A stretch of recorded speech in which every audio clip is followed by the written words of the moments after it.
Okay guys, so as I was saying before, I'm going to have a little change in format. I want this to be more of like a draw along. So what I'm going to do is I'm going to draw a hand over here in time lapse so that you can see kind of how I do it. And then off to the side of that, that's going to be the draw along portion. So what I'll actually do at that point is I will slow things down and kind of talk about what I'm doing as I'm doing it. And then that way we can draw together. Hopefully you guys like the new format, and let's pop right into the time lapse.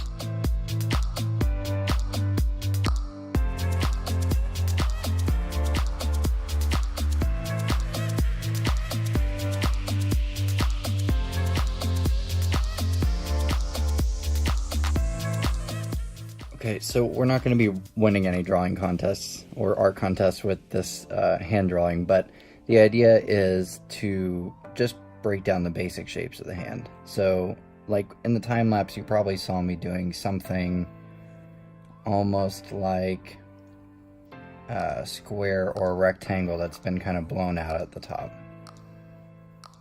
right? Now, one little detail that I added over here is if I added a little triangle right about here, and then it was real slender down towards that side.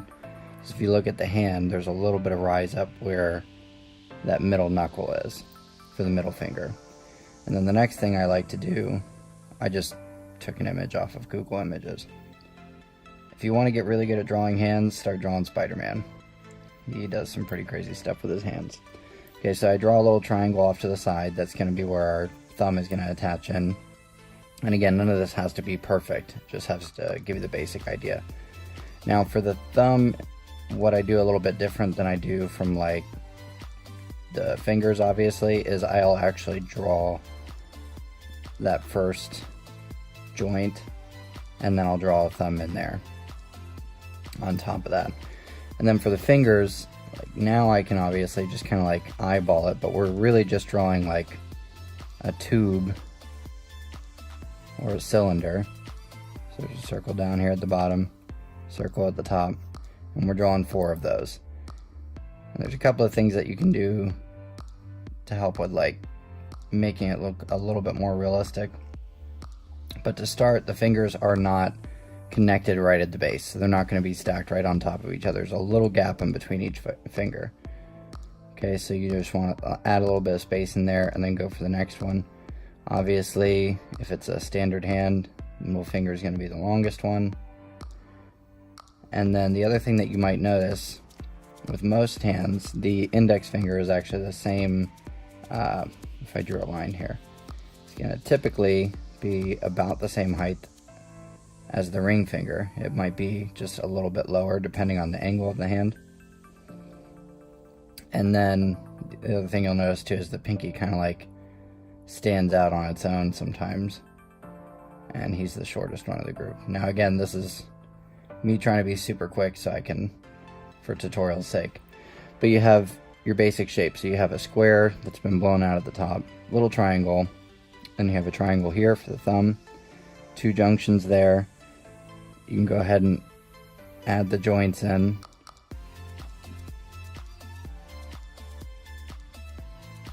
And you're pretty much on your way to having, now you have the structure of the hand. So then you can go in and once you add an outline and you start to darken that up, obviously you'll take a little bit more time making sure things are round and they sort of pop out around the knuckle joints. And if I was moving slower, I would be smoothing these things out and making sure that the shape actually made sense. And then you can add things in there like the creases in the hand.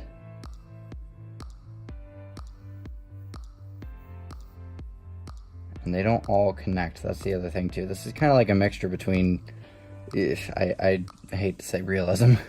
There's real lines in there. If you were drawing more comic book style, you would not add these lines in there. That would almost border on too realistic, and it wouldn't have that comic book vibe. So as far as like just hands in a comic book, they kind of allude to the joints and fingers, but they don't shout those things out by adding a bunch of creases unless they're trying to depict a slightly more mature character.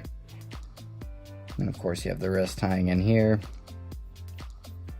and there are lines that connect that. So Again, if I was to go in and darken the outline of the hand and kind of smooth things out, it would look a little bit more realistic, but hopefully that's helpful enough to at least get this basic hand pose. But this is something that I feel like a lot of people could do, so we're going to try and go for something that, like a hand at rest next to a body. So like here would be the shoulder joint, and here would be the forearm.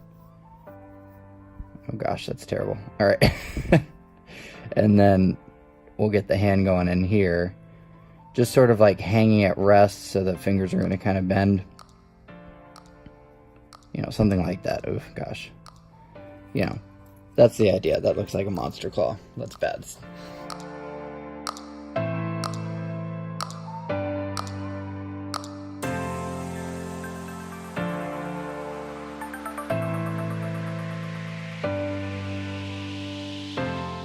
Okay, so this one's a little bit more challenging just because it's more natural. It's not just a hand that's like, hello. So what we're going to do first is we're going to, I mean, this could be considered like a rounded triangle. Let's just go for that. So we have what could be a triangle, but we're rounding it off at the top. Or again, we could just consider it a square that's been blown out at the bottom this time, with a rounded top. That's a better description. Okay. And again, for some reason I like to work on the thumb joint first.